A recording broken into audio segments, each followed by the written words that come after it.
जहां एक तरफ सुप्रीम कोर्ट के आदेश के बाद देश में किसी भी धार्मिक स्थल के परिवर्तन की मांग वाली याचिकाओं पर सुनवाई पर रोक लगी हुई है, तो दूसरी ओर अब संभल के बाद अलीगढ़ की जामा मस्जिद का मामला भी न्यायालय पहुंच गया है। दरअसल अलीगढ़ के आरटीआई एक्टिविस्ट केशव देव गौतम ने अलीगढ़ की जिला अदालत में जामा मस्जिद को हिंदू किला बताकर याचिका दायर की है और याचिका में दावा किया गया है कि जामा मस्जिद के पास ओम का निशान मौजूद है। साथ ही याचिका में दावा किया गया है कि अलीगढ़ की जामा मस्जिद असल में हिंदुओं का बाला-ए किला है।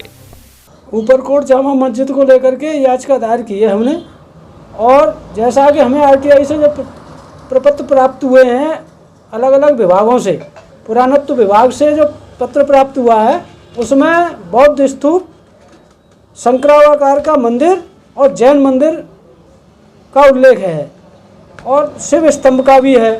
याचिका में याचिकाकर्ताओं की तरफ से दावा किया गया है कि जामा मस्जिद के नाम से एएसआई के पास कोई संपत्ति नहीं है।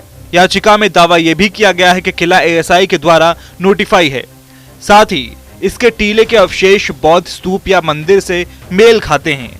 ये भी दावा किया गया है कि जामा मस्जिद असल में हिंदुओं का किला है, जिस पर भूमाफियाओं ने धर्म विशेष के नाम पर अवैध कब्जा कर रखा है और आसपास दुकान मकान से किराया वसूल कर सरकारी संपत्ति का दुरुपयोग किया जा रहा है।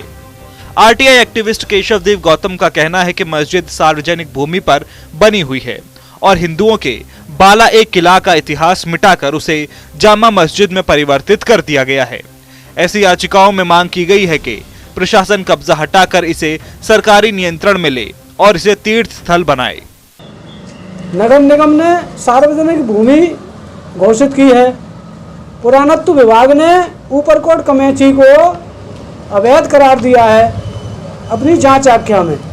सभी को आधार बनाते हुए माननीय न्यायालय सिविल कोर्ट में मैंने याचिका दायर की है। 15 फरवरी 2025 उसमें सुनवाई की डेट है। आरटीआई एक्टिविस्ट द्वारा दायर किए गए इस वाद में 15 फरवरी को न्यायालय ने सुनवाई की तारीख तय की है। आरटीआई एक्टिविस्ट पंडित केशव देव का कहना है कि यह जानकारी पुरातत्व विभाग के द्वारा उन्हें आरटीआई के जवाब में दी गई है। आरटीआई एक्टिविस्ट पंडित केशव देव ने बताया कि उनके द्वारा पुरातत्व विभाग को एक आरटीआई डालकर अलीगढ़ की जामा मस्जिद को लेकर जवाब मांगा गया था। पुरातत्व विभाग द्वारा दिए गए जवाब में ऐतिहासिक जामा मस्जिद के स्थान पर जैन मंदिर, बौद्ध स्तूप और मंदिर होने की बात कही गई है। आरटीआई एक्टिविस्ट द्वारा ये वाद सोमवार को दायर किया गया, जिसकी जानकारी मंगलवार को दी गई है। आपको बता दें कि अलीगढ़ की जामा मस्जिद एक ऐतिहासिक और महत्वपूर्ण मस्जिद है जो अलीगढ़ शहर के बीचों बीच स्थित है। यह मस्जिद 18वीं शताब्दी में बनाई गई थी और इसका इतिहास बहुत पुराना है। जामा मस्जिद का निर्माण 1729-1730 में हुआ था, जब अलीगढ़ मुगल साम्राज्य का एक महत्वपूर्ण शहर था। मस्जिद का निर्माण मुगल बादशाह मोहम्मद शाह के आदेश पर हुआ था। मस्जिद की वास्तुकला मुगल शैली में बनाई गई है, जिसमें बड़े बड़े गुंबद और मीनारे हैं। मस्जिद के अंदरूनी हिस्से में सुंदर कारीगरी और चित्रकारी का काम है। अलीगढ़ की जामा मस्जिद न केवल एक धार्मिक स्थल है, बल्कि अलीगढ़ की सांस्कृतिक और ऐतिहासिक धरोहर का भी एक महत्वपूर्ण हिस्सा है। आजकल जामा मस्जिद एक महत्वपूर्ण पर्यटन स्थल भी है, जहां लोग इसकी सुंदर वास्तुकला और ऐतिहासिक महत्व को देखने आते हैं। यह मस्जिद अलीगढ़ की समृद्ध इतिहास और संस्कृति का एक महत्वपूर्ण प्रतीक है।